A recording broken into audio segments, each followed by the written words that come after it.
Hello everyone. Today we will discuss about how to improve the CRS score. If you have seen the immigration level plan for next year, you will know that 6 out of 10 people will get their PR through the express entry.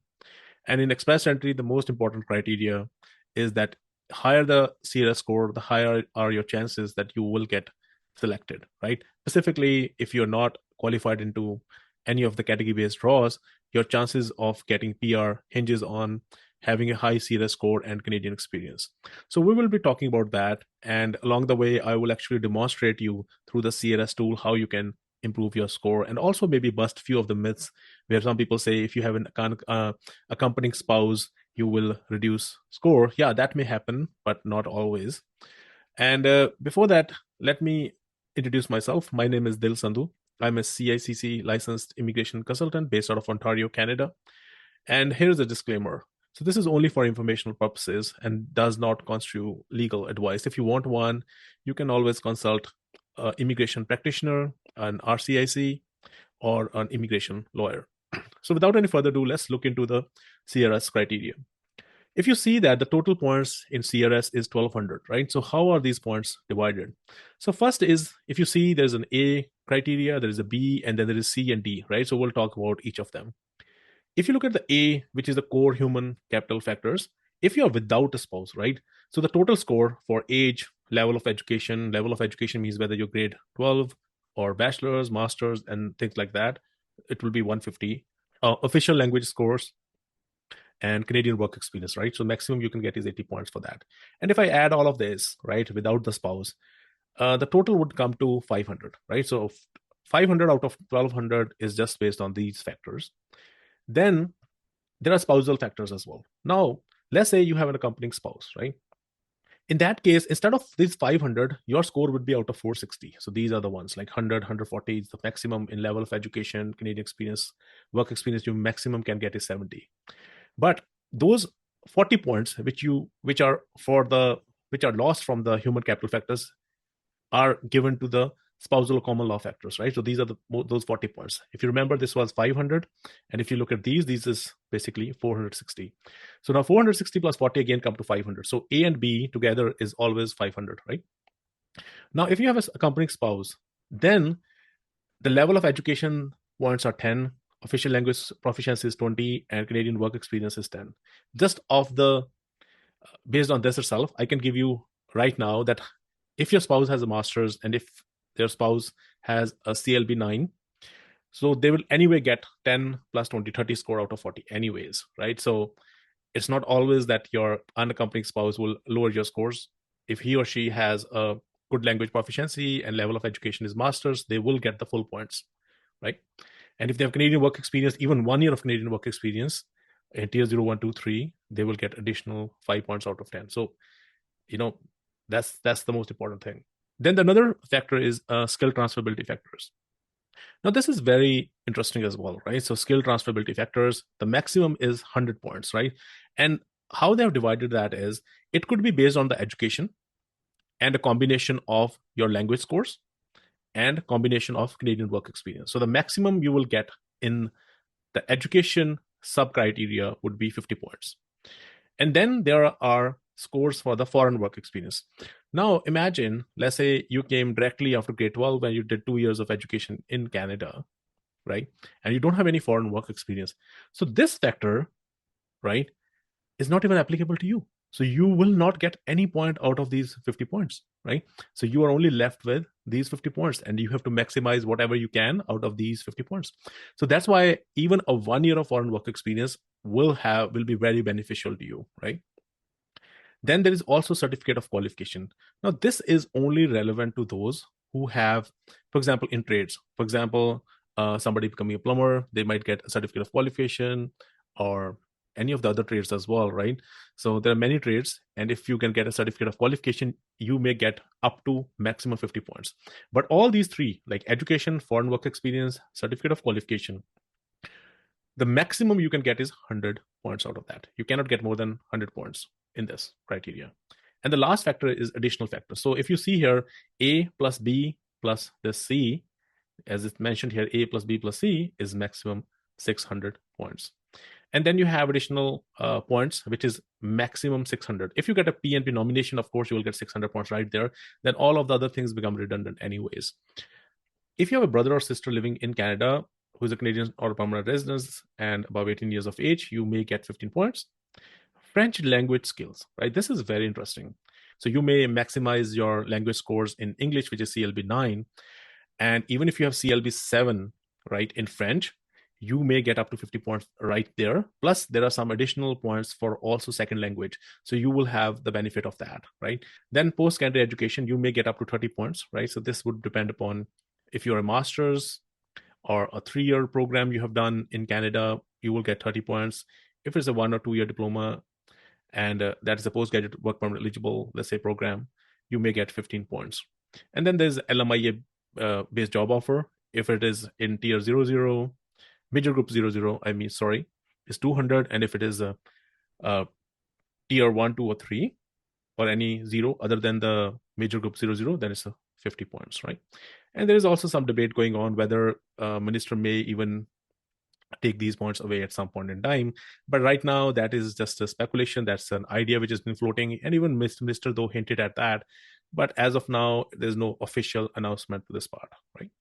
So this is how these points are. So just from the specific information, there are a few things that are very, very clear, right? First is that French will have an outsized impact. They're very, very important. Your level of education will also have an impact because you get additional points for doing a master's or doing, for example, let's say a 3-year bachelor's or 3-year even advanced diploma will give you additional points, right? Instead of 15 points if you do 1 or 2-year diploma versus 30 points. So that's another thing. LMIA would be another option. And foreign work experience is very important as well, as we've seen that otherwise you will lose on those 50 points. And now let's do some actual analysis based on some hypothetical profile. Let's say a typical profile could be a student who is, let's say, never married, for example, between age, let's say 23, 24, just have done like 2-year diploma from Canada. So that education is 2-year diploma and it is Canadian. Let's say it's a 1 or 2-year diploma. And I'm going to just like kind of maximize on the IELTS score or CELPIP, basically CLB level 9. So all I want to hit at is CLB 9, right? So this will be a CLB 9. But if it's, let's say, IELTS, then the CLB 9 would be 7,877, right? So that would be CLB 9. So I'm not looking at any French right now score. Let's assume that 1 year of Canadian experience, because if they even don't have that, then you can't even create a profile, by the way. So let's say no LMIA, right? No nomination, no brother sister in Canada, right? So you see somebody will be with this kind of profile will have 425 score, which is pretty low, as it's not a very competitive score. So there are a few things they can kind of do, right? Now, one of the things is that, for example, let's say if they gain 1 year experience in Canada, right? And let's imagine they get 2 years experience in Canada, for example, right? So let's see how much score they will get. They will get a score of 450. Now, instead of getting the second year from, let's say, Canada, they get the second year from their home country, let's say India, for example. Now, there's 463. So there's an advantage of having foreign experience of 1 year and 1 year of Canadian experience versus 2 years of Canadian experience, right? That's something we can see right there. But let's assume that they're not going to want to go back at all. So one of the things they can focus on is basically an LMIA, right? That's one option, right? They can have another 50 points right there, right? So if you have the LMIA 475, still competitive score. And let's get rid of this as well. So let's say that LMA is not something they can get, but let's see if they can improve their language scores, right? So learn another language. Let's say they're given French language and they're given the TEF exam. And let's look at CLB level 7 for that, because that's a threshold even to qualify for French language and even to get points for the additional score. So if I just do that, right? So earlier the score was, okay, so I think I didn't change that. So earlier the score was 425. Just by adding French, the score is 487. So they would anyway qualify for the French draw, right? And 487 is still a very competitive score as well, right? So this is another very important thing somebody needs to understand. Another thing is, let's say if they are married, for example, right? So let's make them married, right? And yeah, and let's say the wife wants to come to Canada, right? Let's increase the age maybe till 27. Till from 20 to 29, the scores for age do not change. So even increasing the age to 27 would not have any effect per se, right? Now, sometimes what happens is your wife or your husband or your spouse or partner, they may have to have their own education assessment done if it's outside Canada. And let's say they have done masters in that case, right? And they have, let's say, done one. They don't have any Canadian experience, but they have given the IELTS exam and they got the score as much as you had, right? So 7877. And let me see. Okay, so they were having this score 487. So most people will say that its score will go down. Let's see if it goes down or it goes up or not. And let me calculate the score. It's exactly the same.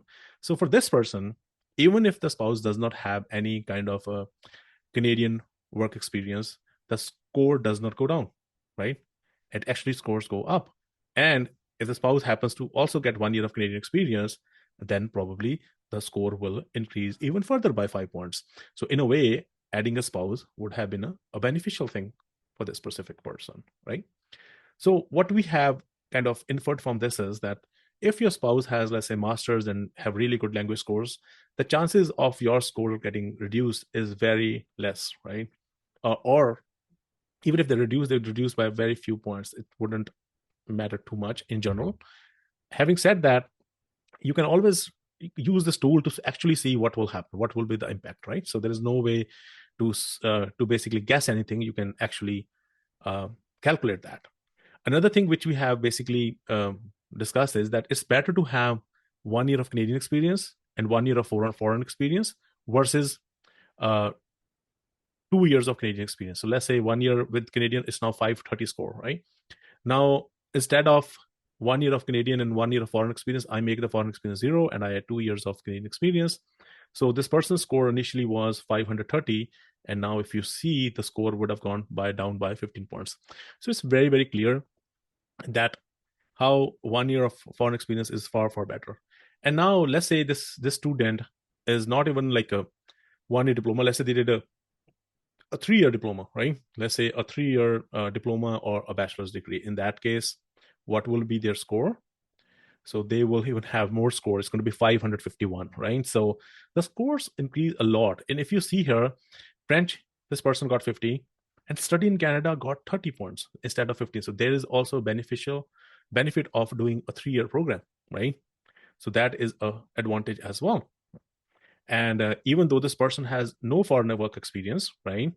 And if I were to add even 1 year of foreign work experience to this person, let's say reduce 1 year and 1 year foreign work experience, now let's look into what the score would be. So it's going to be 566 score, right? So this is how you can play around, and you can see how increasing certain points will have an outsized impact.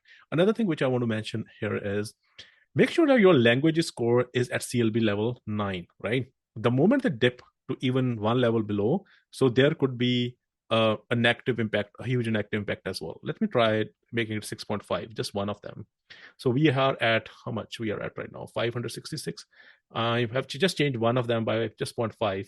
And if you see, the score has dipped by almost like 35 points, 36 points. Oh, sorry, 31 points. Yeah. Very important to understand that, at least aim for CLB level 7. So this is how you can think about these things, and make sure if you have any further question, you can always book an appointment.